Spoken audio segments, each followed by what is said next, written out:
Assalamu alaikum warahmatullah, dear parents. Once again, I would like to share new topic. খুবই গুরুত্বপূর্ণ একটা বিষয় আমি আপনাদের সামনে শেয়ার করছি, যেটা আমরা বাসায় যদি প্র্যাকটিস করি আমাদের সন্তান বেবিরা খুব সহজে ইংলিশটা শিখে নেবে। আর বিশেষ করে দেখবেন আমাদের সাথে আমাদের সন্তানের একটা বড় ধরনের রিলেশন হচ্ছে পড়াশোনা কেন্দ্রিক, যে তুমি এখন পড়ো, এখন ঘুমাও, এখন ধীরে ধীরে পড়ো, আস্তে আস্তে পড়ো, জুড়ে জুড়ে পড়ো, তোমার বোনের সাথে পড়ো, আমার সাথে পড়ো, একটু দেখে দেখে পড়ো। এই বিষয়গুলো আমি ইংলিশে এখন থেকে তার সাথে বলার চেষ্টা করব। যেমন লাইক দ্যাট, রিড প্লিজ। হ্যাঁ, প্লিজ শব্দটা যে শুধুমাত্র বড়দেরকে বলতে হবে বিষয়টা এরকম না, এটা হচ্ছে একটা পলাইট ওয়ার্ড। আমরা ছোটদেরকেও এটা বলবো প্লিজ, এবং তাকে শেখাবো যে তুমিও যে কোনো কাজে কাউকে কোনো বিষয়ে যদি বলতে চাও তাহলে এটা দিয়ে, এই ওয়ার্ড প্লিজ দিয়ে শুরু করবে। তো আমরা বলতে পারি রিড প্লিজ। হ্যাঁ, দেন হচ্ছে রিড নাও, এখন পড়ো, রিড নাও, এখন তোমার পড়ার সময়, read now.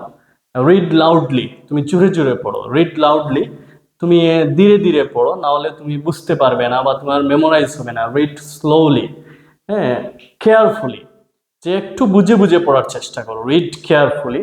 Read with me, আমার সাথে পড়ো, তুমি অন্যদিকে মন দিও না, আমার সাথে পড়ো, আমি যা বলি তুমি তা পড়ো। তখন আমি বলতে পারি রিড উইথ মি। এরপরে অনেক সময় ভাই বোন একসাথে পড়তে বসে, তখন আপনি বলতে পারেন রিড উইথ ইউর সিস্টার, তুমি তোমার বোনের সাথে পড়ো। রিড উইথ ইউর ব্রাদার, তুমি তোমার ভাইয়ের সাথে পড়ো। বা রিড উইথ ইউর আঙ্কল, তুমি তোমার আঙ্কেলের সাথে পড়ো। হ্যাঁ, একা একা পড়ো, আমি এখন তোমাকে সময় দিতে পারবো না, আমি হয়তো রান্নার কাজে বা অন্য কোনো কাজে, অফিসের কাজে ব্যস্ত। রিড অ্যালোন, তুমি একা একা পড়ো। রিড অ্যান্ড রাইট, আমি তাকে বলতে পারি যে তুমি পড়ো এবং লেখো, অর্থাৎ যেটা পড়বে সেটা আবার লিখবে। Read and right. হ্যাঁ, এরপরে মাঝে মধ্যে এরকম হতে পারে যে সে পড়তে পড়তে ঘুমিয়ে যাচ্ছে, তখন আমি তাকে প্রশ্ন করতে পারি রিড অর স্লিপ, তুমি পড়বে না ঘুমাবে? হ্যাঁ, তখন সে বলবে আমি ঘুমাবো, তাহলে লেটস স্লিপ, চলো ঘুমাতে যাবাই, ঘুমাতে যাই। বা গো টু ইয়োর স্লিপ, তুমি তোমার ঘুমাতে যাও, বা গো টু ইয়োর বেড। হ্যাঁ, স্লিপ হবে না, গো টু ইয়োর বেড। দেন হচ্ছে আমরা অনেক সময় তারা বায়না ধরে যে আমি আহ, এত সময় পড়বো, তখন আপনি বলেন যে তুমি 30 মিনিট পড়ে নাও, দেন হচ্ছে তোমাকে ছুটি দিয়ে দেবো। Read only 30 minutes, read only 15 minutes, 1 hour, এভাবে বলতে পারি।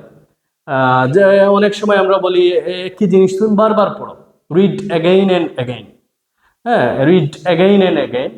হ্যাঁ, এরপরে আমরা অনেক সময় বলতে পারি তোমাকে বেশি পড়তে হবে, read more, more and more, অনেকবার পড়তে হবে এই বিষয়টা, রিড মোর অ্যান্ড মোর। তো এই যে রিড, রিড হচ্ছে এটা হচ্ছে ভার্ব, এবং এগুলাকে বলে ইম্পারেটিভ সেন্স।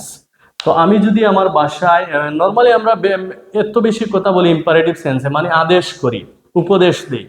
তো এগুলো one kind of imperative sense and আদেশ এবং উপদেশ। তো এগুলো আমি আমার বাসায় একটু প্র্যাকটিস করি। আমি যদি প্র্যাকটিস করি সে এভাবেই শিখবে। This is the system of natural, অর্থাৎ ইংলিশটা আমাদেরকে ন্যাচারালি শেখাতে হবে। আমার ঘরে শিশুরা কিন্তু ইংলিশ, বাংলাটা এভাবেই শিখেছে। আমি কিন্তু বিভিন্ন স্ট্রাকচার, গ্রামার প্রেজেন্ট করে শেখাচ্ছি না। তো ইংলিশটাও আপনি এভাবে শিখান। এই হচ্ছে আজকের lesson. Thank you very much. অন্য একটা লেসনে দেখা হবে। আসসালামু আলাইকুম।